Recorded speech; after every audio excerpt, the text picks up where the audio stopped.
I'm here to keep you up to speed what you're waking up to as far as news is concerned. Also later on in the program, we'll be going to take a look on the daily street detailing what exactly the newspapers are saying. Start engaging us on our socials at EBN TV, that is on Facebook at TV_EBN, that is on Instagram, and I'll be sampling your feedback as we continue with the program. Do tell us where you're watching us from and where you're waking up from. Now let's take a look on what's making headlines this particular hour. And Kenyans have shared mixed reactions to the revelation of now resurfaced blogger Ndiangui Kinyagia after his lawyer shared that the IT expert who disappeared on June 20th had been in hiding all along and not in the custody of security agents as had been assumed. While taking to his social media platforms, Wahome Dhuku, the family lawyer, made a startling revelation that claiming that the missing blogger had been hiding in an undisclosed location in fear for his life. The court has subsequently blocked his arrest or detention pending the hearing of the matter on July the 18th. Today we came prepared for our meal. And as you can see, from question 1 to the 55th question, these questions were going to be directed to one director of the DCI, Mr. Amin. And we will still have our meal on the 18th day of July and 24th day of July. We will still have him here. We want to say that there must be an end to abductions. Solution cannot be abducting Kenyans for no reason. And I want to tell you that too much cruelty will finally breed hatred. And there's too much hatred. And we will be debriefing him, telling him what has been going on in court, and for him to tell us what has been happening to him. And it's after that that we'll now come and communicate to the court.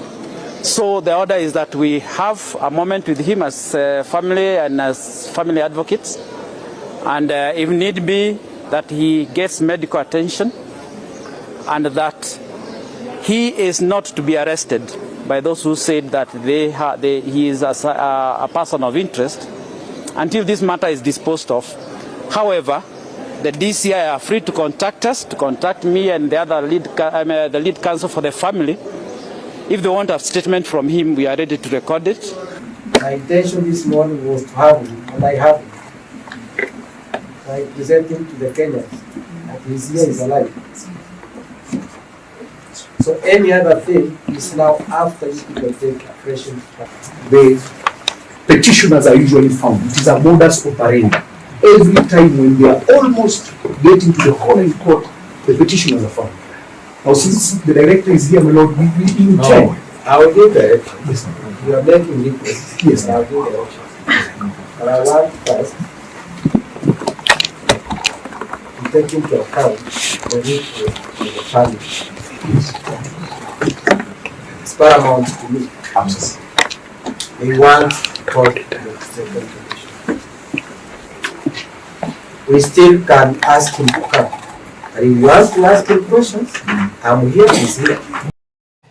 Now, Homa Bay youth carrying the body of Albert Ojwang stormed Mawengo police station where he was first booked upon his arrest on June 7th and set it on fire, expressing their wrath over the killing of the 31-year-old who was picked from his home by police.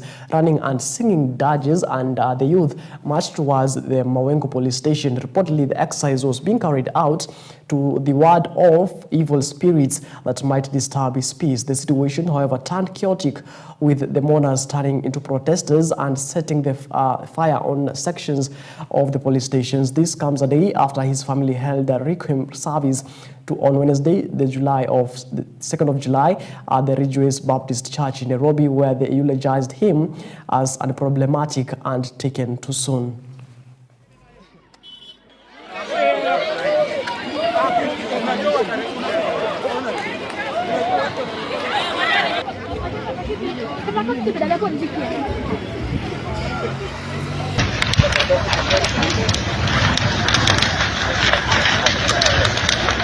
Hii kitu ndani ilisha na hiyo ni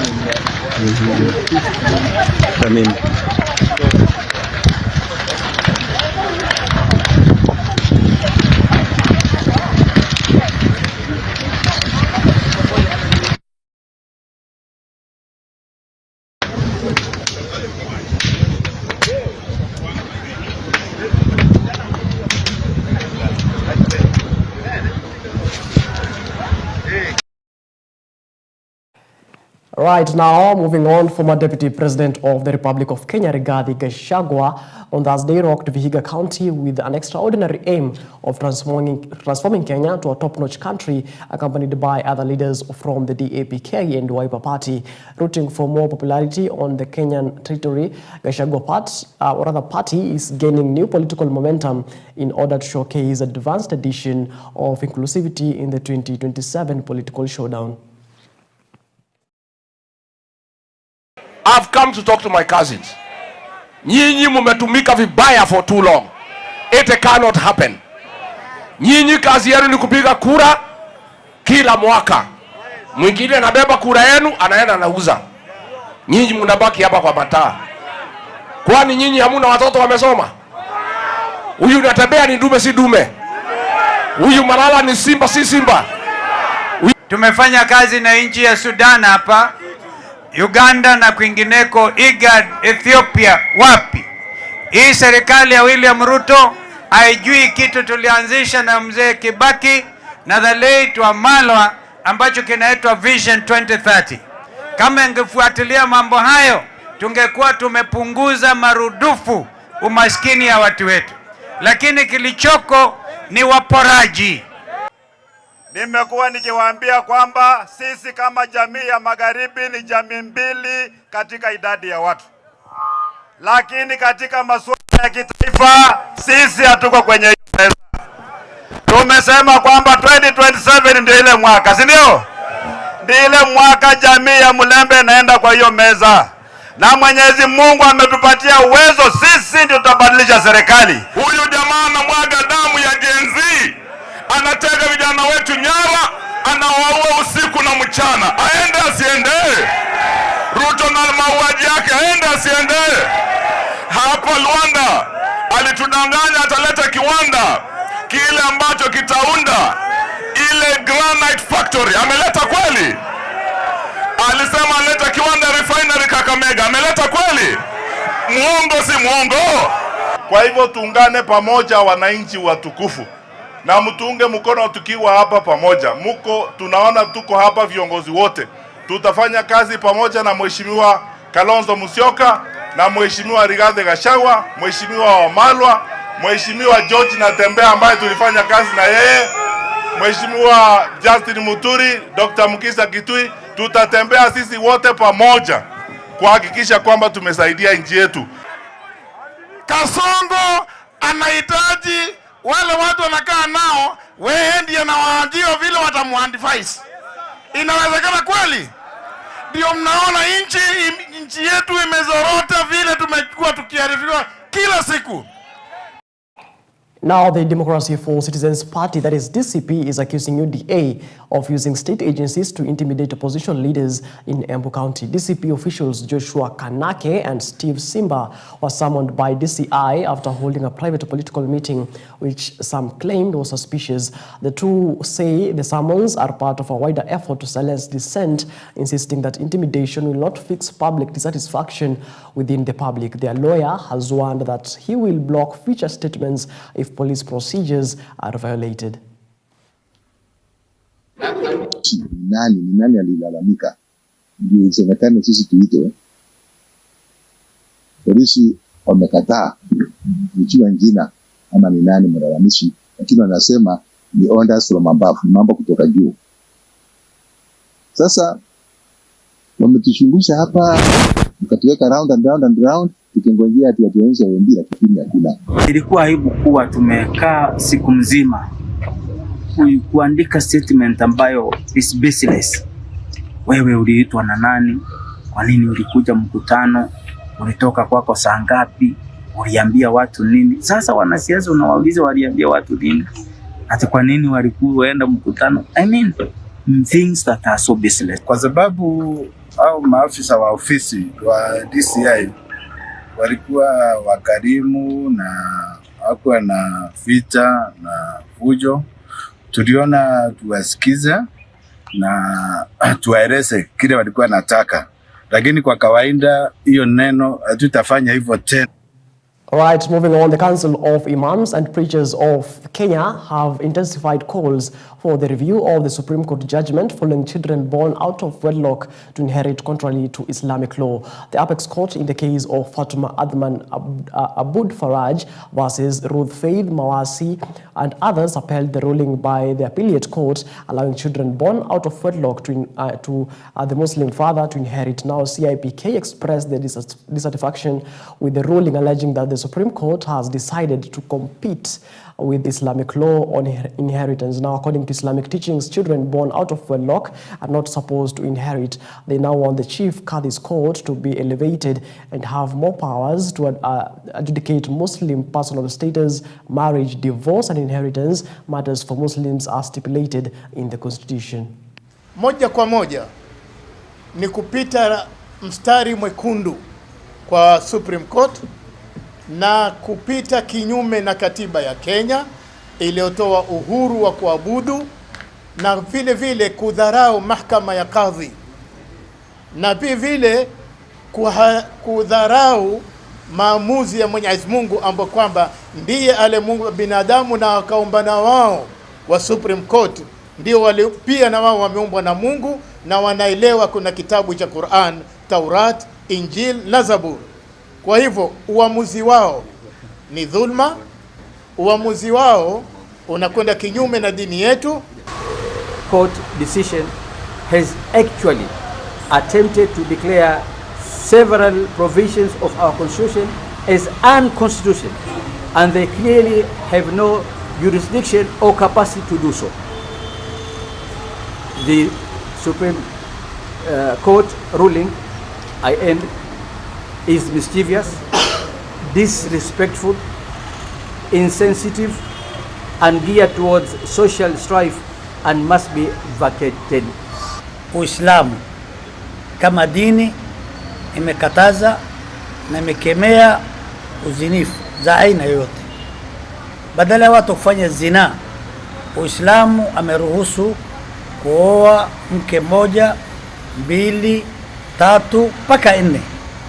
Yote ameweka Uislamu ili uzinifu na watoto wana haramu yasipatikane. Kwa hivyo mtu ambaye anazaliwa nje ya ndoa hana sababu yoyote. All right, moving on to the corridors of justice. High Court in Kirinyaga County has stopped the implementation of new coffee reforms and regulations until various cases filed by farmers are heard and determined. This comes after farmers held protests saying that they do not want to put through decisions support systems, that is DSS, claiming that it will not favor them. The Attorney General, Treasury, Capital Markets Authority and Parliament are the respondents in the case where farmers have opposed the implementation of the regulations. Sisi tumekataa mambo ya kuweka kwa hiyo DSS kwa sababu DSS hiyo ni kupora mali yetu, na serikali tumeomba isurukie mambo ya kahawa wasunguza kabisa. Sasa hii wamekopareti na Safaricom ili wao wakipata pesa. Sisi kama wakulima kahawa tumesema Cooperative Bank Safaricom hatutafanya kazi na wao. Okay, Cooperative Bank of Kenya. In the absence of the petitioners, what do? We mention the matter on the same date. The respondents who are there, Attorney General, Mr. Gidendo, Mr. Ngara, and Ms. Wahinya. That is in order, my lord. This is Gidendo for the Since they are not here, before we say they are not interested, let's mention, and who do I give the responsibility of informing the petitioners? Mr. Kiongo, for first and second. Yes, let's serve the petitioners who are absent. Respondents who have not filed replying affidavits in number 1 will do so in 14 days. The applicant will have 7 days to file, if necessary, supplementary affidavit, and we take directions on 2/8 of 7. Right, moving on to matters politics now. ODM party has expressed strong confidence that it will reclaim the Ugenya parliamentary seat during the 2027 general elections. Speaking during the meeting in Ugenya town, Ugenya ODM party officials led by Karen Atieno voiced their optimism, citing the departure of current MP David Ochieng as a significant opportunity. Ochieng has declared his intention to vie for the Siaya County gubernatorial seat, a move that ODM officials believe will clear the way forward for the resurgence of the constituency. Now, Aika emphasized that the party will launch rigorous grassroots campaign aimed at securing ODM victories at every level of the ward. That Ugenya is not an ODM zone, but I want to assure them that they bring it on because we are waiting for them. We are not going to let any space for anyone because someone who has been disturbing us for a long time has already sought for a soft exit in the name of saying that he's going to vie for a gubernatorial seat, which to us we know that is just but a lie. So we tell him to bring it on because we are ready for him, and we know that this time around Ugenya is going to be orange from MCA to the governor, and we are really ready for anything that comes with anything that he wants to do. We know that he is somebody's project, and because he's somebody's project, we are waiting for the owner to tell him that we don't need him around. Bring it on, we are ready for you, but we are not going to let you tarnish the name of His Excellency James Agri Bob Orengo, who has done so much within 2 years, more than even some others who are there before had done in 10 years. Tunajua vizuri Ugenya ni eneo la ODM. Na vile ni eneo la ODM, tunaomba watu wa Ugenya wote tupate kushirikiana, tuunge chama cha ODM, tukiongozwa na viongozi wetu, tukiongozwa na mheshimiwa gavana wetu James Bob Agri Orengo, pamoja na kinara wetu mkuu Raila Amolo Odinga. Sisi tuko nyuma ya Raila na gavana wetu James Bob Agri Orengo kama patron wetu wa Siaya. Now, the First Lady Rachel Ruto has called on national and county legislators to provide more funds for nutrition for children. Now, First Lady urged the leadership to set aside funds to establish schools, kitchen gardens, and milk programs. She made the remarks during a distribution of milk to learners of Kacharoroini and Gandini primary schools in Kilifi County. Now, the First Lady launched the school milk pilot project last year, whose aim is to boost children's nutrition and support the dairy industry. The pilot project, part of the Feed One and Hunger initiative, will provide learners with a packet of milk twice a week for a year in 11 schools in 5 counties. Our mission at Feed One End Hunger is centered around empowering schools to cultivate and produce their own food sustainably, creating an independent relationship between education and nutrition. In doing so, we aim to turn every public primary school compound into a thriving sanctuary where students can learn about sustainable practices while enjoying fresh, healthy meals. This program is more than just a nutritional effort. It is a bold step towards securing the future of our children and strengthening the dairy sector as a key driver of inclusive growth and improving livelihoods. Milk is more than just nourishment. It is a symbol of care, a tool for retention in schools, and a catalyst for cognitive development. Through this program, we aim to enhance school attendance, alleviate malnutrition, and support local dairy farmers by establishing a sustainable market. Right, moving on, communities in Kilifi County received over 60 million Kenya shillings in compensation for losses linked to human and wildlife conflict, making a significant step in restoring trust and dignity among the affected families. This was a payment from 2014 to October 2020, clearing part payments for human death. Now, in the meantime, the government is committed to clearing all pending compensation claims. Na kulikuwa kuna mtoto wangu alipata hasara ya nyoka na nikashughulikiana na mambo ya wildlife mpaka tukamalizana. Sasa na washukuru walinitengenezea, kwa ukweli naona nimeshapata sasa. Manake ule muda nilitumia muda mwingi, hata niliona kama havitakuwa, lakini kumbe kwa leo vimekuwa. Hicho kisa kilifanyika ni zamani sana, tuseme hata mimi hiyo tarehe yenyewe naye hata naona nimesahau, manake ni zamani sana. Hata hiyo miaka karibu 10 na huyo siku huyo mtoto alikuwa yuko kwa shule, hasa ndio akaregeshwa na mwalimu aende akachukue file ya skuli. Hasa kufuata wale wazazi, kufuata mimi mzazi, nikawa mimi niko kule shambani. Sasa hiyo shamba ni mbili. Kuna shamba nyingine ambayo ilikuwa iko na mabongo hivi. Kumbe kule ndani kulikuwa kuna nyoka. Now, county residents who are members of the SHOFCO organizations were handed over 2 buses early Thursday by the organization's chief executive officer, Kennedy Odede. Speaking during a ceremony held at the Bangladesh Stadium, Odede said the buses are handed over to Cluster 1 and 2 respectively to ensure they receive more development.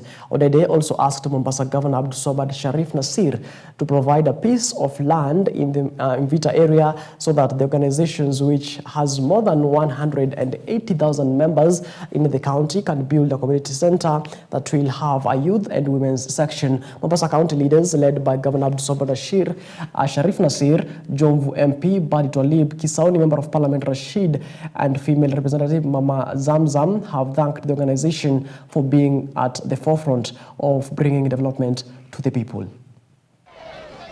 Siku ya leo, Governor, huko kwako kuna shida. Hatujapata shamba so that we can build a community center. So you and I need to talk, we see. Sindio? Ndio hao fulana wamesema shamba ipatikane huko constituency yako bana. Vita hakuna shamba. Sasa governor usijie nimekuacha, shamba ni hakuna. Ukipata shamba huko tutatengeneza library, computer center, sewing machine ya wanawake, kila kitu hapo ndani. Pigieni makofi, leo tunaona basi mbili hapa. Adada ameshika kaunti nzima ya Mombasa. Nilikuwa naye Kisauni, nimekuwa naye ndani ya Mvita, na mambo ambayo anayafanya pamoja na timu yake. Kule Changamo unaona Mustafa, ukija hapa Jomvu unaona kina Grace, ukienda kule Kisauni unapata kina Sharif na wengine ambao kule Likoni tuko na dada yangu yule Kibibi. Shika kazi vizuri, na mimi nataka niwapongeze timu ya SHOFCO kwa kazi ambayo mnafanya. Kama mashirika yote yangekuwa yanafanya vile SHOFCO anafanya, umaskini ungekuwa umeondoka katika jamii.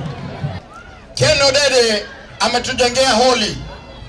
Holi lina makompyuta. Holi linafanya kazi nyingi. Ndio siku moja nikasema tulipokuwa hapa, Ken aliniongelesha Nairobi. Nikamwambia kukuenzi, mtatengeneza barabara ya kupitia hapo kwenye holi yako ya SHOFCO. Biblia inasema God's time is always the best. Tulitengeneza barabara ile, na leo siku ya kulaunch mabasi ndio leo ameifungua rasmi. Ndugu Ken Odede, twakupongeza, mpigieni tena makofi kwa kupata hiyo barabara. Sasa hapa kuna program ya kujenga ECD. Nimeona ile barabara imetajwa jina yako Ken. Ile ECD ambao tutaweka hapa tutaita jina ya baba yako, kwa sababu alikuzalia mtoto, either that your mother or your father, tuweze kumona the name of that ECD ambao kwamba itajengwa hapa. Si sawa namna hiyo? Now, President William Ruto says Kenya welcomes Lloyd's intention to establish a regional underwriting office in Nairobi. The move, he says, reinforces Kenya's growing stature as a hub for international capital, financial services, and enterprise. Ruto is in London, United Kingdom, for the signing ceremony between the Nairobi International Financial Center Authority and Lloyd's. Now, the partnership agreement signed between the Nairobi International Financial Center and Lloyd's, the world's leading insurance and reinsurance market, will give Kenyan businesses access to specialized risk solutions, boost economic resilience, and unlock new growth opportunities. The entry of Lloyd's, the world's leading insurance and reinsurance marketplace, further underscores Nairobi's emergence as a gateway for financial services into Africa. Lloyd's certification under the Nairobi International Financial Center framework is a strong endorsement of our financial maturity, regulatory credibility, and capacity to manage complex global risks. This partnership presents a timely opportunity to modernize Kenya's and Africa's reinsurance and specialty insurance sectors. It also provides a platform for skills development, knowledge transfer, and the cultivation of local talent in global financial services. In line with our efforts to deepen financial sector development, I am pleased to highlight that Kenya's Finance Bill, which the Minister just spoke to a while ago, now offers licensed companies and regional offices within the center to preferential corporate income tax rate of 15% for the first 10 years and 20% for the following 10 years. All right, it is exactly that 2 minutes past the top of the hour. That's why we take a short breather here on the program. When we come back, I'll be telling you what exactly the newspapers are saying as far as the governance of this country is concerned. Don't go too far.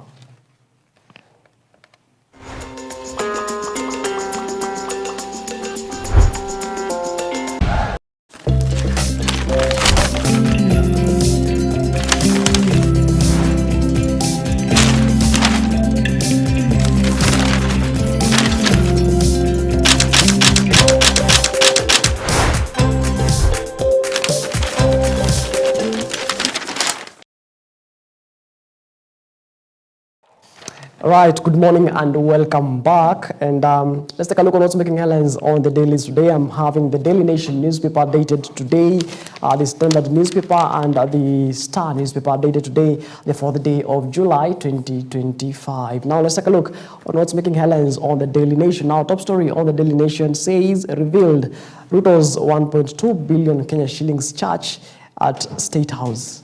Now, President William Ruto is quietly overseeing the construction of a massive church within the grounds of State House in Nairobi, in a move that raises questions on the constitutional separation between church and state. Now, the nation has seen detailed architectural designs and drawings of the imposing structure that is expected to have a seating capacity of 80,000 people and cost hundreds of millions of shillings. Of course, that particular story is on page 2 and 3. Of course, on the Daily Nation newspaper, there is a picture there of the, how the structure will look like.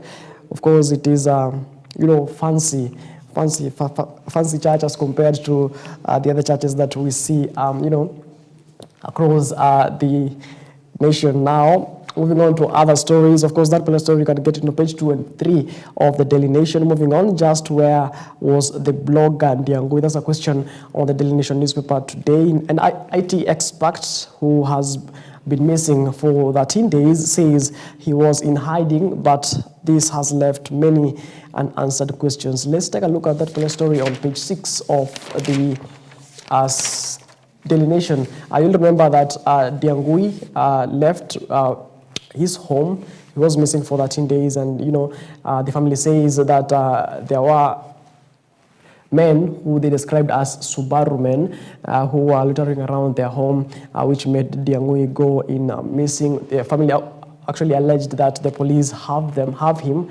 And now yesterday, Ndiangui appeared in court saying that he was in hiding. Let's take a look at that story on page 6 of the Daily Nation, and the mystery surrounding the disappearance of IT expert Diangui Kinyagia for 13 days, and his resurfing is said to be unraveled by the High Court in proceedings where the Director of Criminal Investigation, that is Mr. Mohammed Amin, will be a key witness at the heart of the case. The allegations of self-abduction, which the family lawyers have dismissed, says revealing that Mr. Kinyagia was in hiding due to concerns for his security and fear of arrest. Now, an affidavit filed in the court by one of the family lawyers, Ms. Lilian Wanjiko Gitonga, who is also Mr. Kinyagia's cousin, states that he was living in a disclosed location, but out of fear for being arrested by the police. The document further reveals that Mr. Kinyagia, who is also an online commentator, called Ms. Gitonga on Tuesday evening to say that he was not missing. This was the same day High Court Judge Chachamwita issued an order directing the DCI director to appear in court on Thursday to explain Mr. Kinyagia's whereabouts. Now, yesterday morning, both Mr. Amin and Mr. Kinyagia separately walked into the courtroom, though neither addressed the judge.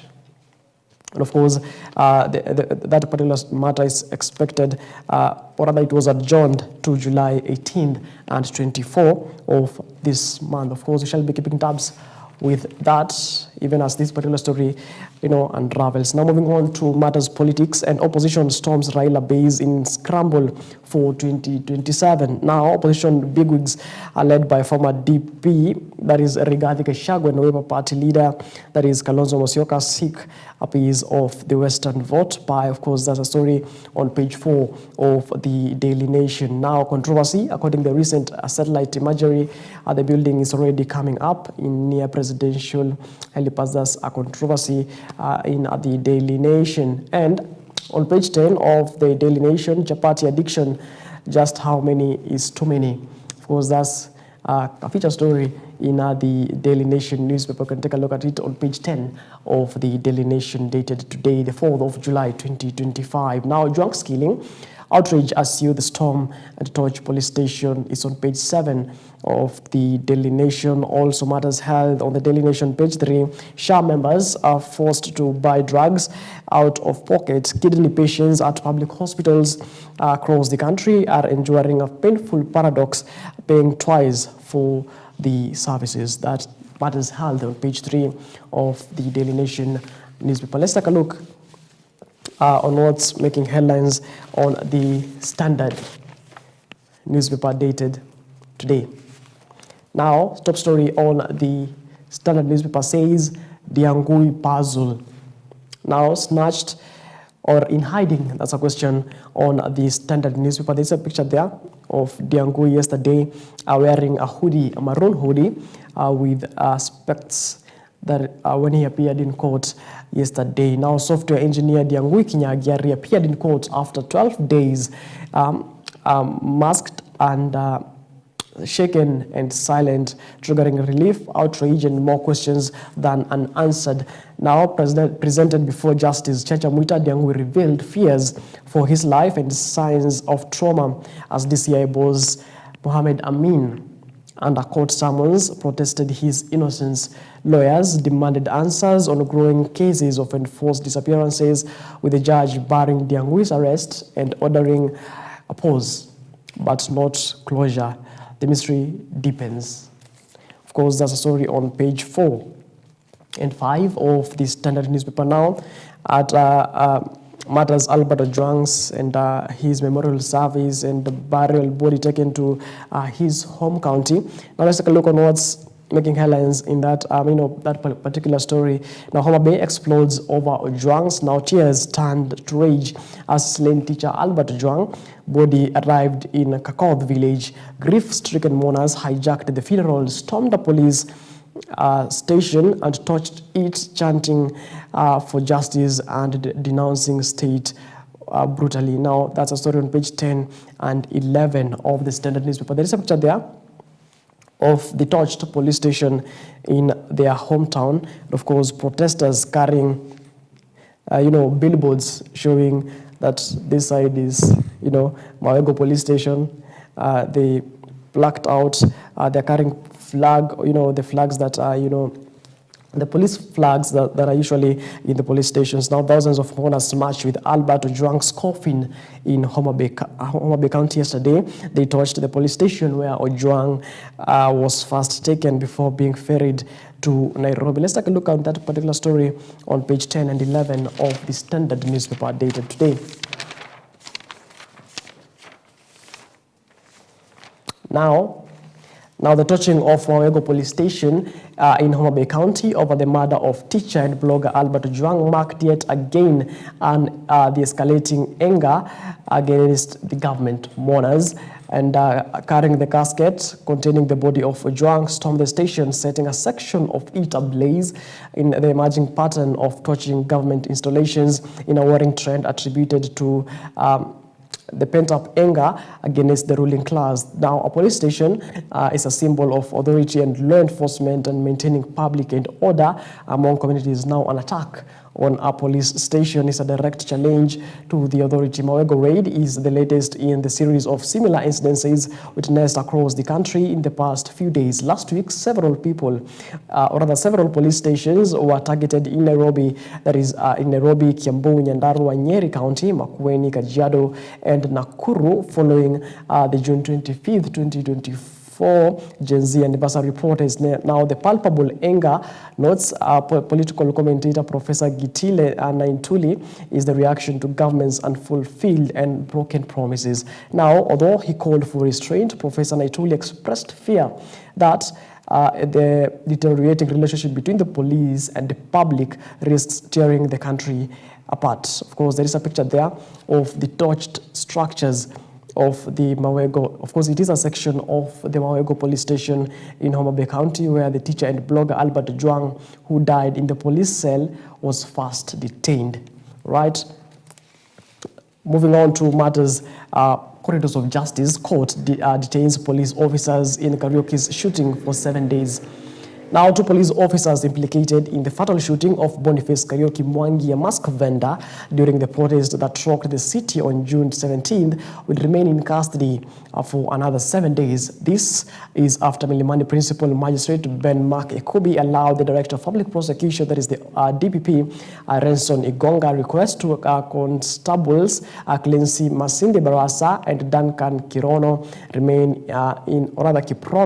remain in custody at Capitol Hill Police Station until July the 10th of 2025. Now, the extension was granted to allow investigators more time to conclude a probe being conducted by the Independent Policing Oversight Authority, that is the IPOA. Owiti further indicated that although IPOA had initially sought to extract DNA samples from the suspects to assist in forensic analysis, the request had been dropped. Clarified that other investigative tasks remains incomplete, including post-mortem analysis, forensic ballistics, CCTV, mobile phone data review, and the collection of further witness accounts. Now, in his ruling, Magistrate Ekubi stated, and I quote, "I hereby order the respondents, Constable Masinde and Kiprono, be detained further at Capitol Hill Police Station pending investigations into the matter." Remember that Boniface Mwangi Kariuki died.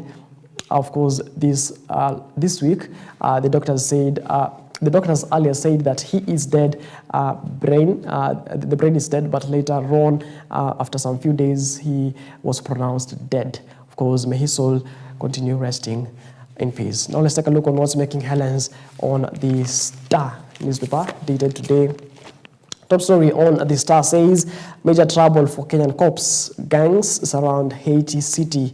Let's take a look at this particular story on page 2 of the Star newspaper. Now, they left Nairobi with pride in their uniforms and hope in their hearts, answering a call to serve in a mission build a historic African-led intervention in a nation desperate for peace. Now, nearly 800 Kenyan police officers find themselves stationed in Haiti, caught in a spiraling humanitarian and security crisis that threatens to consume every country that were deployed to stabilize. Now, the situation in Port-au-Prince, Haiti's capital, has deteriorated to terrifying levels. Now the UN says nearly 90% of the city is now under the control of heavily armed gangs. Now these groups operate with the firepower, coordination and impunity of militias are filling the void left by the near total collapse of the Haitian state. Now for the Kenyan officers that began a peacekeeping mission has turned into a daily fight for survival. 2 officers have already paid the ultimate price. The first, Samuel Kiutuai, was fatally shot in western Haiti on February the 23rd this year. His death was widely mourned, but it did little to slow the pace of deployments. The second officer was killed in a separate attack. Tragically, gangs seized his body and it has never been recovered. The losses have rattled the force and their families back home, where growing concern is met with an ire official silence. Now they asked, when asked about contingency plans to protect the recall the deployed officers, Inspector General of Police Douglas Kanja said, and I quote, "The issue is not on the table right now." Right, that's what's making headlines, from across our borders. Moving on, you were conned, Gachagua. Now, Gachagua Kalonzo team tells Western residents in a rally. Now, the opposition on Thursday stormed Western region with a blunt message for voters, saying you were conned.